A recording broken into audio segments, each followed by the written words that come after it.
Hello, everyone. Welcome to the show today. Dennis Gaither is with us. Welcome, Dennis. Hi there. Hi, Cornelia. Hi, everybody. Hi, how are you? I'm doing great. Thank you. I'm loving summer in the Pacific Northwest. Is it here? It's, well, it's trying. It's trying. Sometimes it's the Pacific Northwest, but it's beautiful today. It is beautiful today. And, It's and that moment to moment, other right? days were the rainy kind of beautiful, so it's all right. Yeah. Well, I'm excited about the topic for the show today. I want to let the audience know that we're welcoming them to call in if they want to talk to you, if they have any questions about anything. And I want to just give out the number at 1-800-930-2819. Feel free to call us up. We're going to have the topic we're going to talk about today is what we all want. Dennis, you always give us what we want, don't you? I am to please, yes. You're here to please, yes. That's wonderful. So I want the peace of God. I I want want the the peace of peace of God. We God. all do, actually, and that's one of the themes our of our just a little of our work today here is just that we all actually do want that.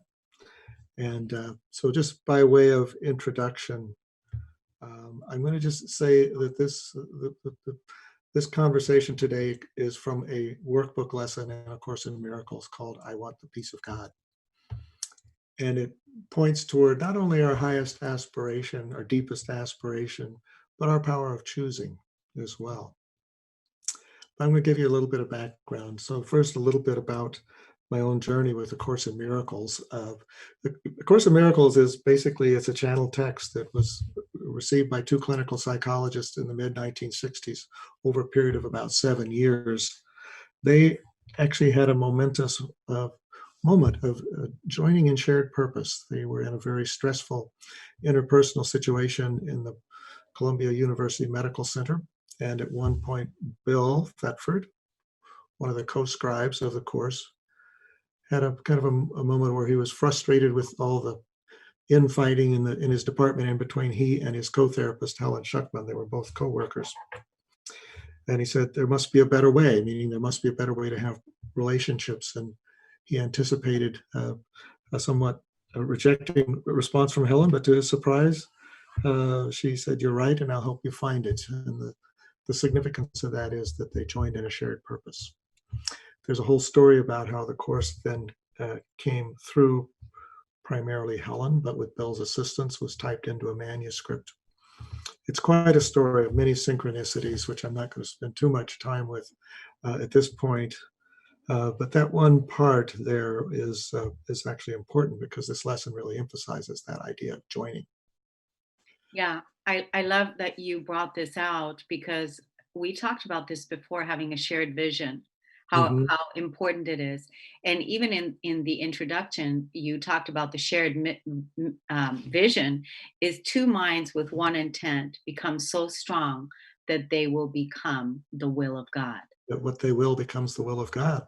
Yeah. Yes, because they're joined, they're the same. I'll say a little bit about my own journey just briefly also, is that I encountered the course probably about 1990, 91, indulging in an addiction, which is used bookstores. Mhm. And I found this blue book that caught my attention, said A Course in Miracles. I didn't really know what it was. I brought it home, started to read it, and was pretty turned off, actually. Mhm. I found it pretty daunting. The nonlinear way that it's written frustrated my linear mind. I didn't like some of the terminology. So the miracle was that it didn't get thrown away when I got rid of most of the things I owned and left my apartment in San Francisco and lived in a tent at a Sufi community. But over a period of a couple of years of being here and there, finding myself in Seattle, and encountering several people who had transformative experiences with the workbook lessons, I decided to give them a try. And I have a particular fondness for those lessons.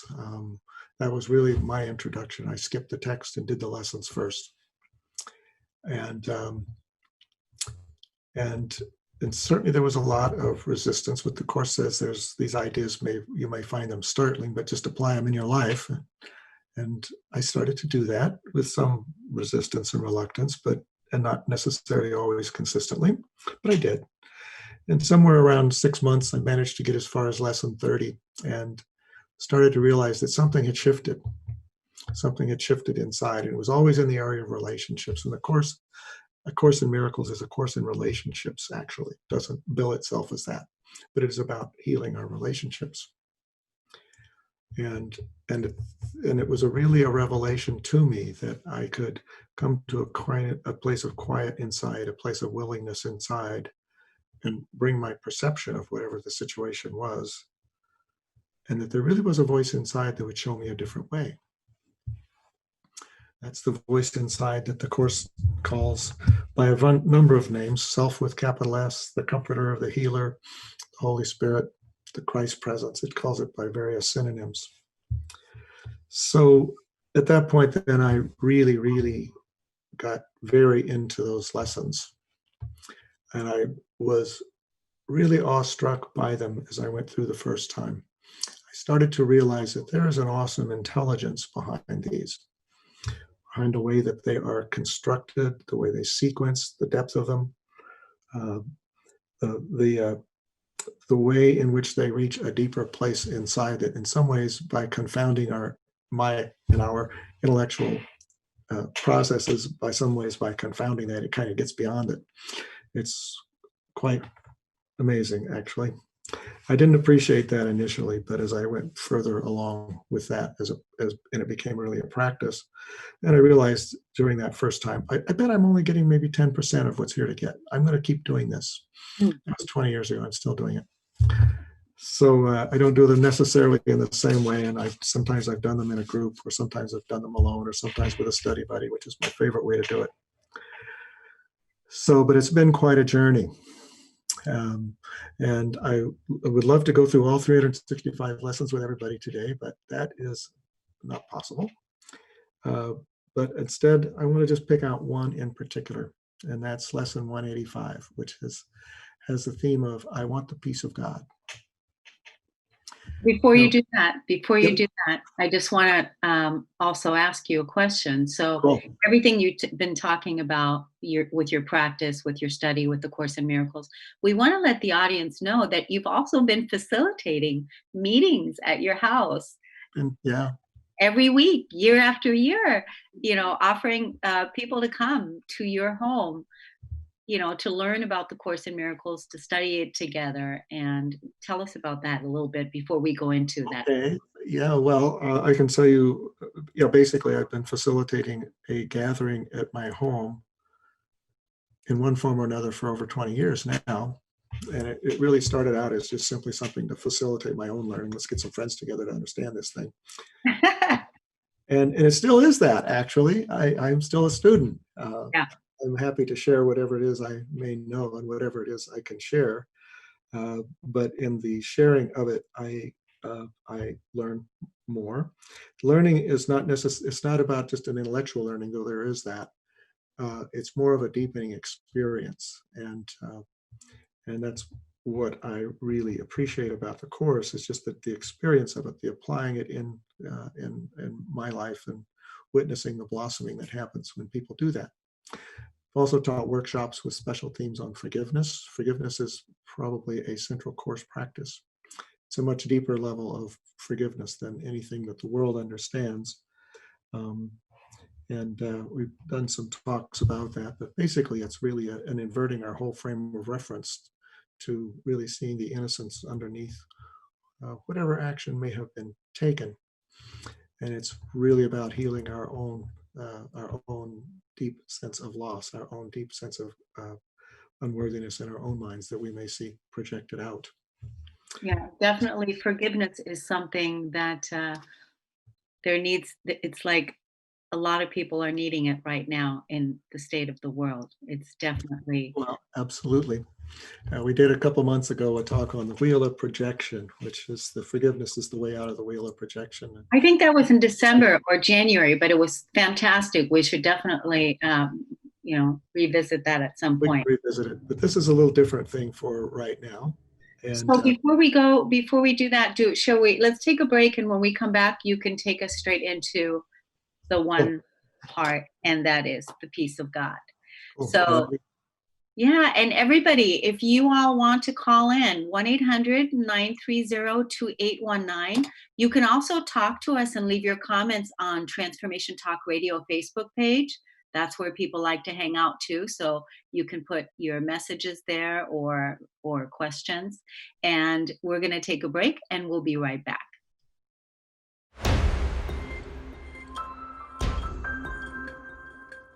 Welcome back, everyone. I'm Kornelia Stephanie, and I'm with Dennis Gaither, my co-host, and we're here talking today about I Want the Peace of God. All right, Dennis, take us into it. Okay, cool. Thank you, Cornelia. Mm-hmm. So this is from lesson 185, I want the peace of God. And it starts off making a pretty bold statement here. It says, to say these words, I want the peace of God, is nothing, but to mean these words is everything. If you could but mean them for just an instant, there would be no further possible sorrow, no sorrow possible for you in any form, in any place or time. Heaven would be completely given back to full awareness, memory of God entirely restored, the resurrection of all creation fully recognized. Makes a bold statement here. And by the way, when the Course in Miracles talks about heaven, it's not a place you go when you die. It's a state of awareness that's your real truth. And the resurrection isn't about somebody's body coming back from the dead. It's our awakening to our real life. So the words have different meanings. But it continues on. No one can mean these words and not be healed. He cannot play with dreams, nor think himself as a dream. He cannot make a hell and think it real. He wants the peace of God, and it is given him, for it's all he wants, and that's all he will receive. Many have said these words, but few indeed have meant them. You've but to look upon the world and see around you how very few they are. The world would be completely changed should any two agree these words express the only thing they want. So it's taking this idea a little bit deeper, that it's not just saying, I want the peace of God, but it's saying, this is all I want.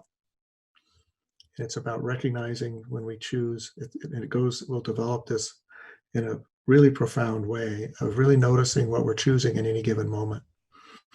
That peace of God is actually our natural birthright. It's there all the time. And when we're not experiencing it, we're actually making another choice.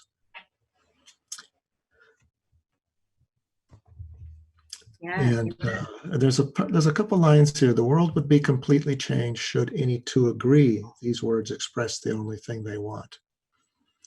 And the next paragraph begins, two minds with one intent become so strong that what they will becomes the will of God.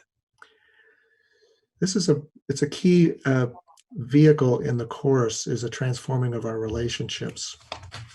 And the Course talks a lot about the way we usually experience relationships. It calls them special relationships, which is I am me, separate individual here. The other person is the you, separate individual over here, and we have different needs, different agendas.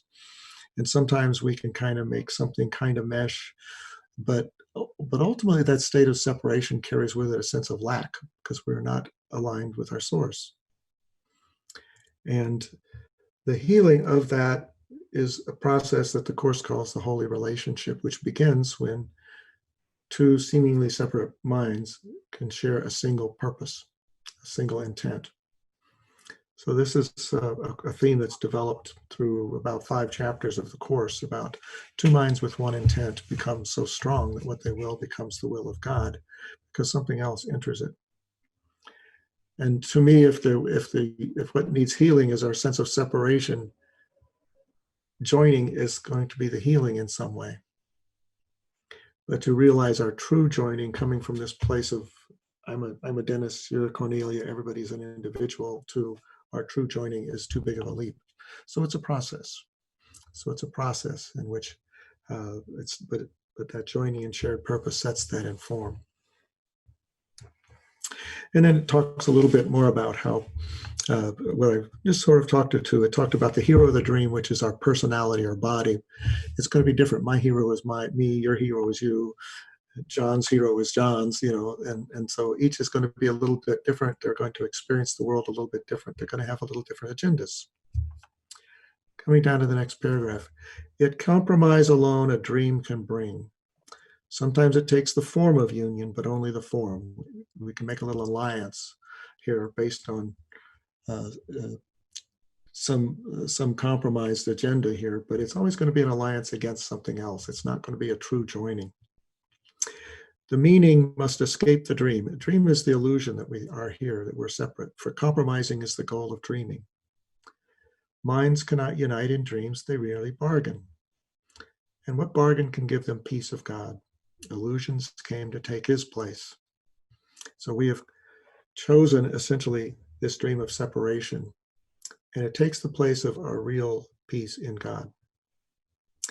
It's worth talking a little bit more about what this is saying about compromise here, because one might superficially interpret that as meaning the Course says, well, we shouldn't ever compromise. But that's actually not not true. That at the level of form, where we each are running around in our own individual experiences, our own personalities, our own identities, where there's basically a sense of not enoughness because we're not in touch with the fullness of our source in that mind state. Give and take and compromise is sort of a part of life at that level. And I think it's an essential part of life, of functioning in that way.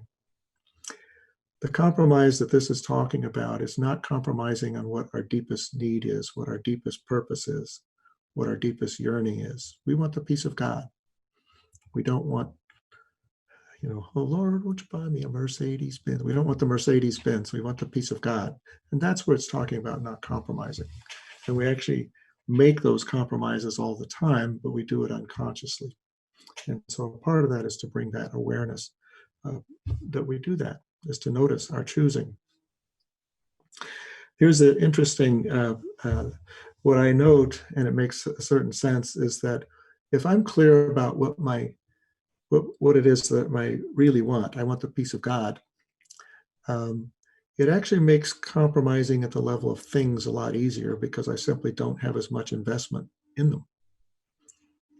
If to make a trivial example, if one person thinks the toilet paper roll goes this way and the other one thinks it goes this way, if we see its unimportance, it's like whatever. It's easy to come up with some solution, but if I have an investment, it's got to be this way, then it's not.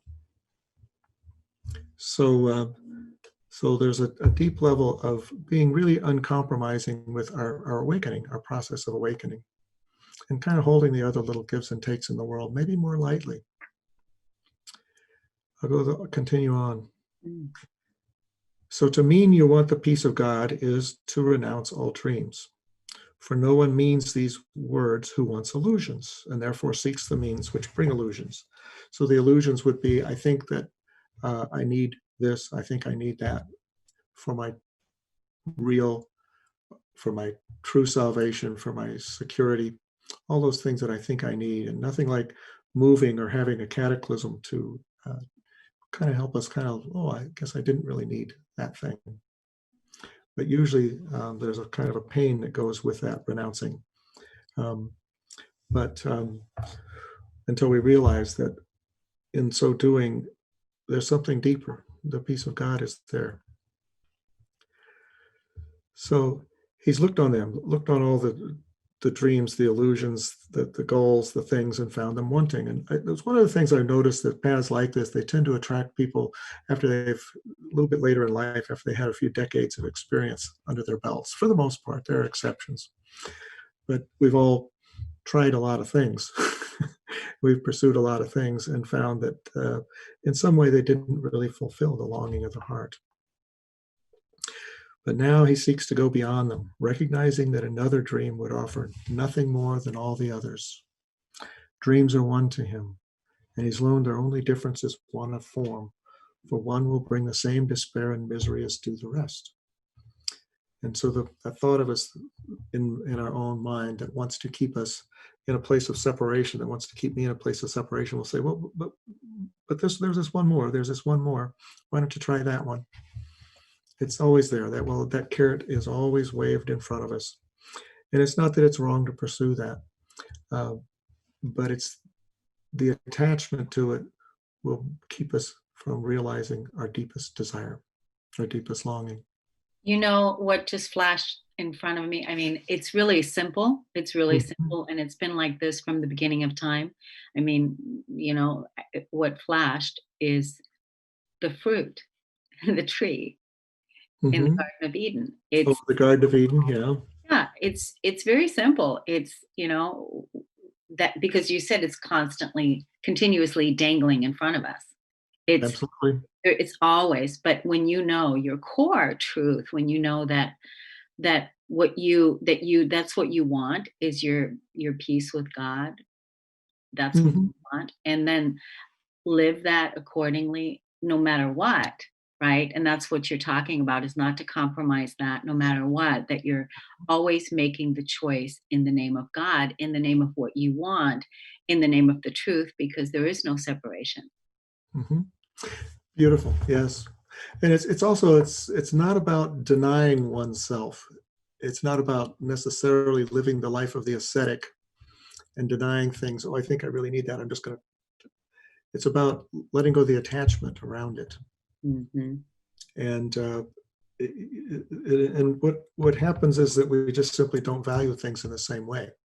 It's Hmm. not about letting go of something that I'm really valuing. It's about simply kind of letting go of, I just don't value it in the same way. It's like the kids' toys that I used to play with don't interest me anymore.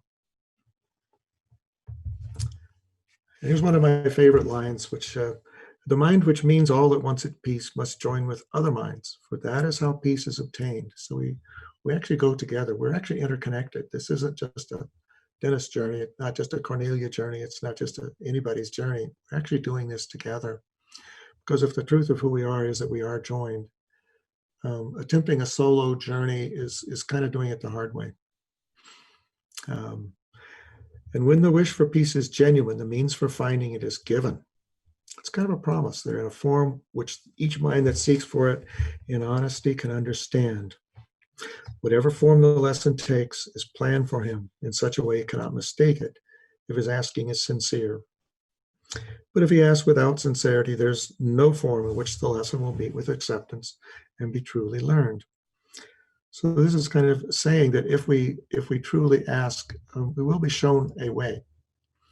Um, and it's really about following those little inner prompts in little moment to moment and trusting more and more and being shown a way to the peace of God. And it might be being shown what's keeping me not at peace. It might be actually activating some of those things that are not keeping me at peace, especially in relationship context. That's pretty much guaranteed to be part of it.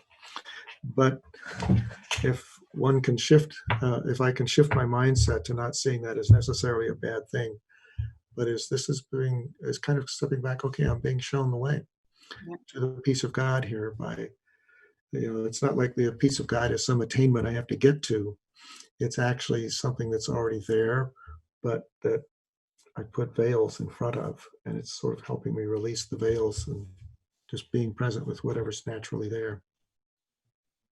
I love that. And I also invite us to really think about when you say, I want the peace of God, define what define to the person, each person, define what does that mean to them, the peace of God. Like, what is the definition for each person, right? Yeah, well, yeah, those can be kind of like wayposts along the way, but actually, what in other places it kind of talks about that that piece is kind of beyond our human experience. It's beyond our human understanding. So it's not conceptualizable, but it can be experienced, and it's kind of like we get little glimpses. With that's we get there's little moments of letting go of something that was in the way. We get just a little heart opening, a little glimpse there, and that's the tantalizing little thing that says, I just got a little glimpse of something. I want to keep coming back to that. And it's by following that experience of the heart, that we come to a knowing that is not an intellectual knowing. I don't know that I would be able, I can only describe what I experience, which is these little glimpses where there's a heart opening and suddenly there's a sense of, I can only call it peace or love. Yeah. The path is kind of made up of lots of those. Yeah, and that's why that's where it's found. It's found in that in those special awarenesses and those special connections and those special moments where Mm. that peace, when the being realizes it's at one with God, there's no separation and it is the same, and all of a sudden you have that peace and that realization, and that is like so all encompassing that it's undeniable, but it's not something that you can, like you said, intellectualize, because it's a feeling. Right. It's a failing. And actually, my trying to create a concept around it actually can get in the way because I can try to then create a caricature of it that I think it is. And it's really better just to let go of that. In fact, that's one of the things that I can say, okay, I'm choosing this idea instead of the real peace of God. Yeah. Well, let's see. I'm seeing prompts here that we're about to have a break. Are we doing a break here or are we going to continue for now? You can tell me what we're doing before I launch into this next little part here. Okay, well, let's just go to break. Let's take a break and let's give out the phone number again to everyone. Thanks for listening and tuning in. At 1-800-930-2819, you can give us a call and speak with Dennis and ask him any questions that you want to ask about the topic today. We're going to take a break, or check us out on the Transformation Talk Radio Facebook page, and we'll be right back.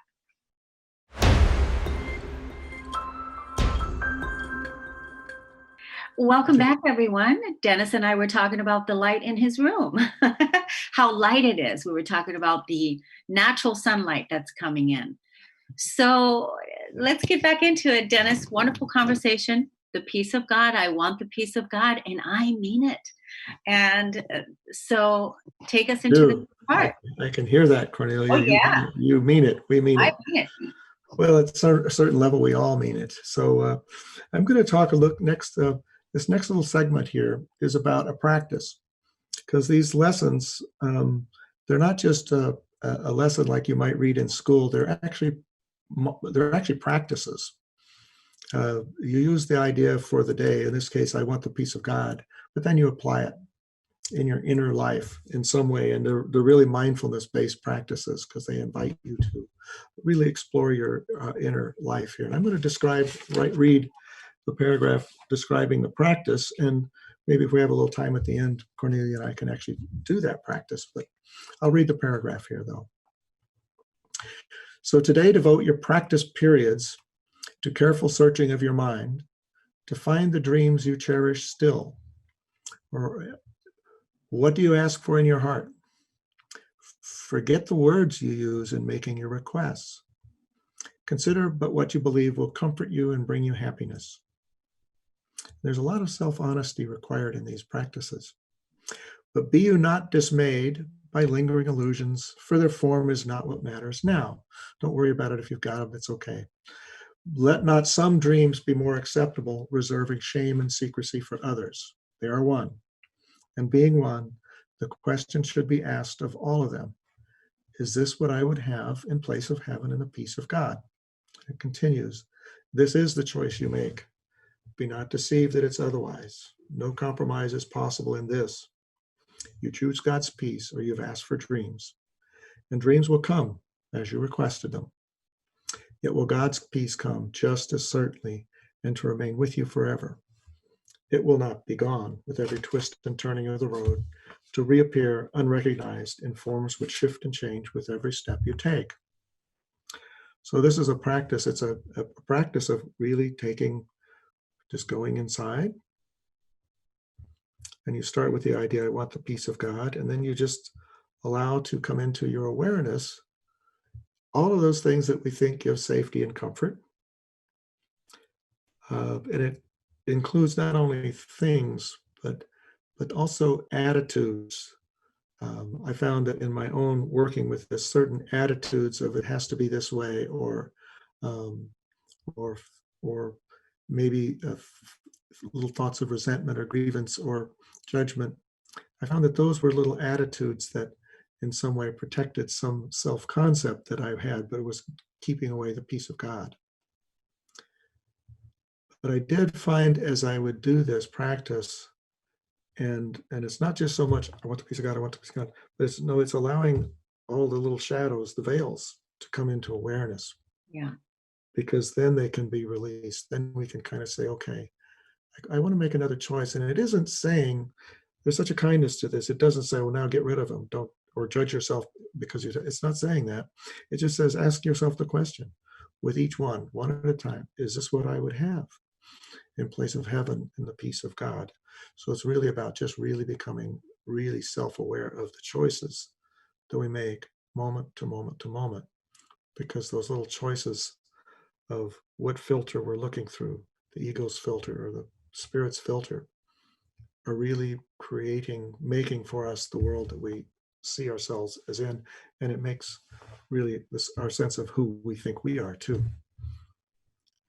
We don't see ourselves as the extension of God in those moments that we are creating a dream of who we are. We see ourselves as a personality that is subject to all of the frailties of that.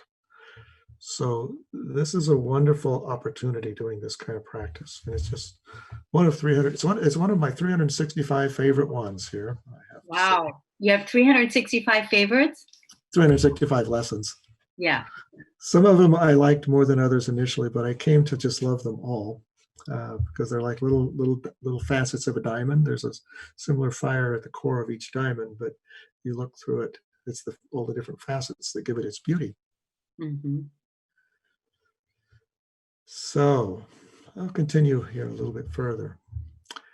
You want the peace of God, and so do all who seem to seek for dreams. For them as well as for yourself, you ask but this when you make this request with deep sincerity. So the deep sincerity is, even if it's just in a moment of deep sincerity, and maybe in a different moment I'll think I want something else, and then I come back to that moment of deep sincerity. For thus you reach to what they really want and join your own intent and what they seek above all things, perhaps unknown to them, but sure to you. Now, I would have to say, a number of times that I personally have been in a state of not knowing what it was, pursuing something, some goal, got to get to a certain place on time, and someone else's peace actually influenced a shift for me. I could kind of a number of stories of that, and probably I've also had the same influence on others. Our peace, when we are connected with it, does affect other people. And so we are, on a deep level, we're interconnected, and our own healing is others' healing, and others' healing is ours as well. So we're joined here. And so this is kind of taking us, we've been going deeper, but now it's the deep depth is going broader as well. It includes all of us together. And we don't necessarily have to know exactly how that plays out. We just trust that my own healing of the sense of separation, coming to the peace of God, does have an effect in the world in ways I may not understand or witness. Or there actually may be direct experiences where someone comes into our own experience that we can be helpful to. Or we're brought to someone else that can be helpful to us. It works every way here. And would you not avail yourself of it by sharing it? It is by sharing it that we realize we have it to share. When we withhold it, we keep it for ourselves. We're not aware of what we've got. But as sharing it, then it's like we know we've got it. No one who truly seeks the peace of God can fail to find it, for he merely asks that he deceive himself no longer by denying to himself what is God's will. Who can remain unsatisfied? Who asks for what he has already? Who could be unanswered who requests an answer which is his to give? The peace of God is yours. So it's like reassuring, it's already there. This is not an attainment, it's just a recognition. For you was peace created, given you by its creator, and established as his own eternal gift. How can you fail when you've been asked for what he wills for you?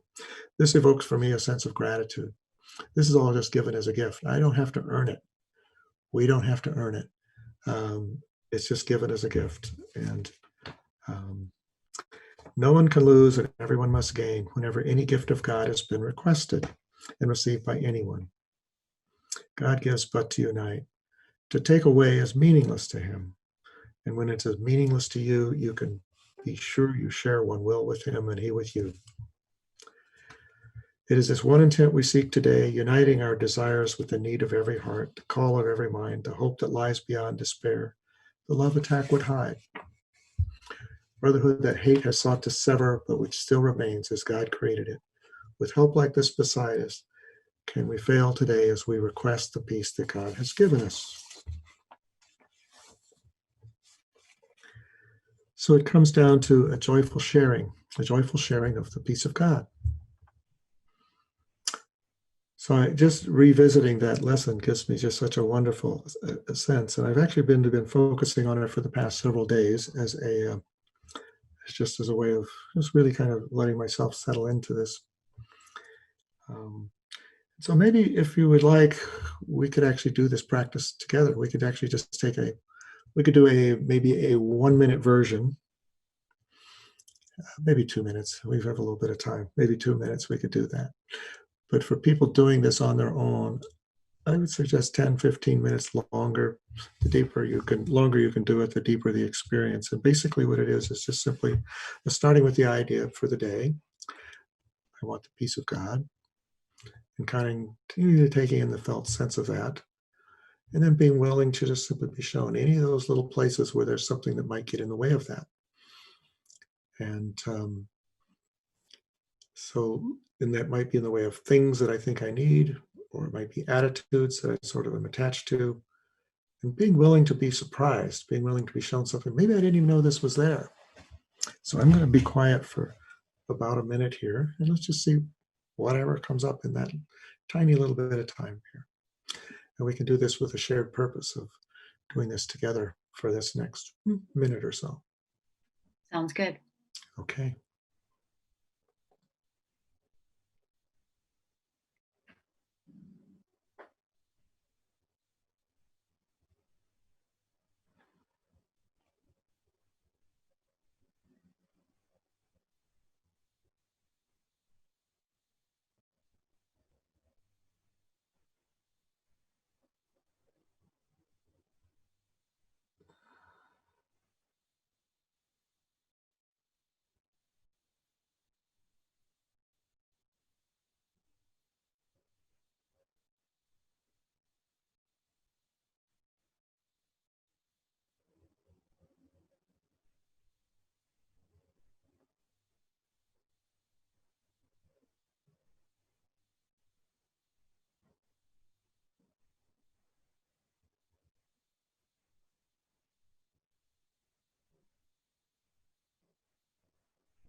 Okay.